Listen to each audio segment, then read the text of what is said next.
Hey, welcome back. I went ahead and took the liberty of taking the headlights out, the fog lights, turn signals. Kind of everything fell off because the damage that was on this side had everything cracked up pretty good. So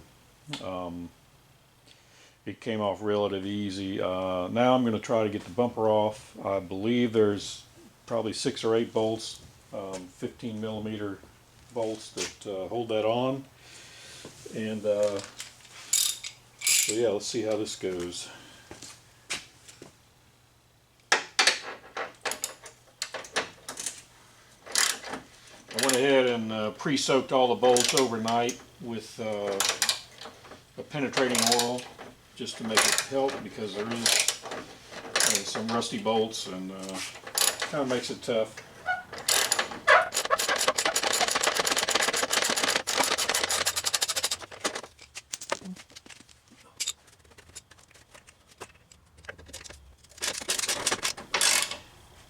Yeah, this bolt goes into a bumper bracket that is bent up.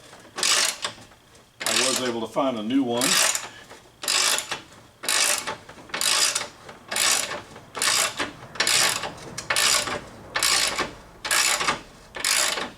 As you can probably see, the fender is damaged. I don't want to have to fool with that, so I ordered new fenders. I was able to go to the junkyard and get a different core support that had no damage to it. So we'll be changing that out as well.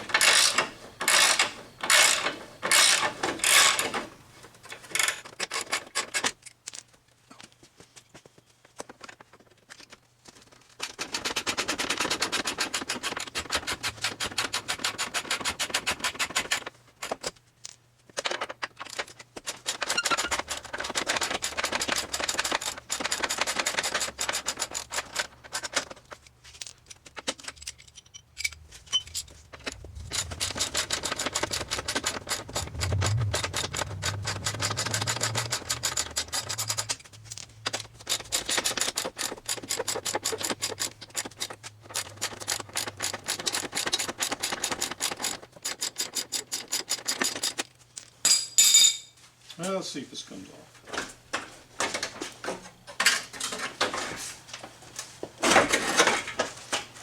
There we go.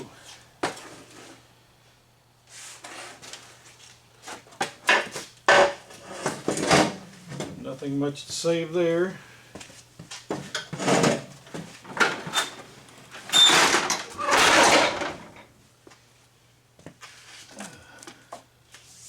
Yeah, about the only thing that was good on the front end was the emblem, and those are about 40 bucks for an authentic front emblem. So I'll resurrect that, probably repaint it, something like that, spice it up.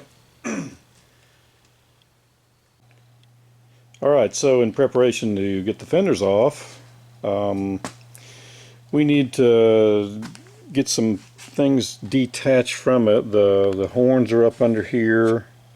Do need to take the battery tray out. You can see it's pretty rusted. A couple of bolts there, and that'll come out. I did take the air box out, air filter, to gain access to some bolts here, but I first have to take out the windshield washer fluid reservoir. And this model has 2 pumps because it does have a rear washer.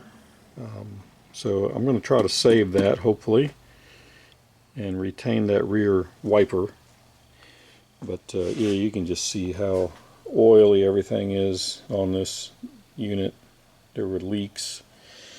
This thing does have the remote oil filter factory, but the lines are leaking so much.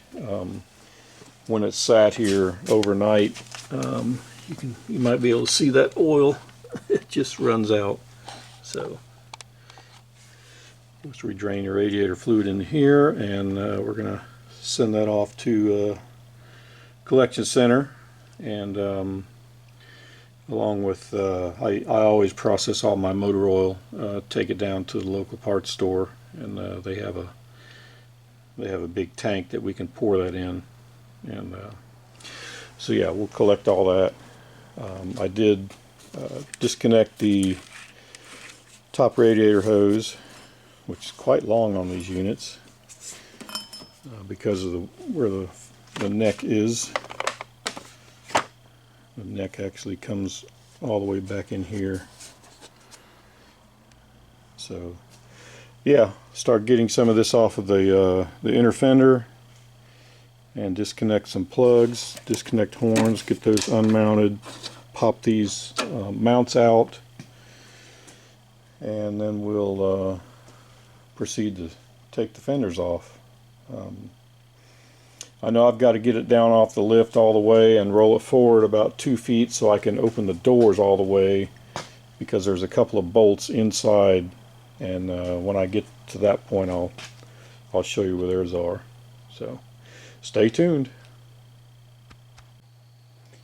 Alright, one more quick note. For those of you with S10s or Blazers that are 4-wheel drive and you're having a little issue with your front axle locking in, you could have a problem with the actuator. And on some of these vehicles, I'll try to get this battery tray out.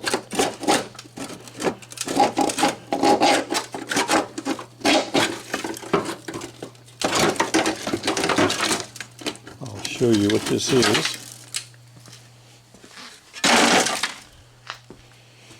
The actuator is right here that pulls this with a vacuum signal. Some of them were motor operated, this one's vacuum, and it pulls a cable that brings your locking device in the front axle. So if you don't see that, that could be why. Could have some damage there, or a broken vacuum hose. You know, a vehicle this old, like I showed you in the previous video, the vacuum lines are just deteriorating and falling apart on this. So not only does the 4-wheel drive not work, which this is probably the culprit, but also the HVAC system will not operate properly because it uses vacuum to open and close the couple of doors that switch it from heat to cool and ventilation. So hopefully I'll solve all those issues, and I may even install a separate vacuum pump on this, electric vacuum pump somewhere, just to run those items. The engine I'm putting in does have a stage 2 cam in it, and I don't know how that will affect vacuum at idle. So I'm kind of preparing myself for that. So anyway, I just wanted to show you that. I had a couple of phone calls to take care of, and it's getting late, and so I'm going to call it quits for now. We'll pick up tomorrow and show you a fender removal or two, and just chipping away at it. Just, you know, how do you eat an elephant? Just one bite at a time.